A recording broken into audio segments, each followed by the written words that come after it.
అబ్రహాముకే కాదు, నీ విషయంలో కూడా చేస్తాడు. ఓపిక పట్టు. ఏమండి, మరలా ఎవరైతే నీకు అపాయం చేయాలని చూస్తున్నారో వాళ్ళతో దేవుడు మాట్లాడాలి. ఎట్లా మాట్లాడుతాడో నువ్వు ప్రార్థన చేయాలి. ప్రభువా నువ్వు మాట్లాడయ్యా, నేను మాట్లాడితే అపార్థం చేసుకుంటారు, నేను మాట్లాడితే గొడవలు అవుతాయి, నువ్వు మాట్లాడండి అయ్యా. దేవుని స్తోత్రం.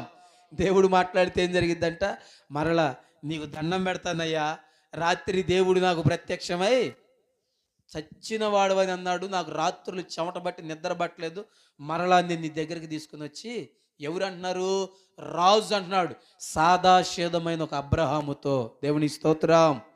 హల్లెలూయా, హల్లెలూయా.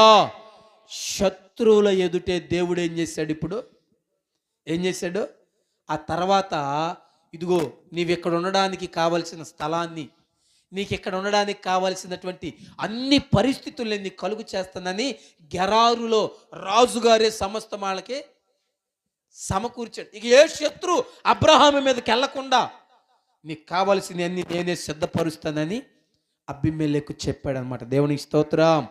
దేవుడు నీ పక్షాన ఉంటే రాజులను సహితం తలలు దించేటట్లుగా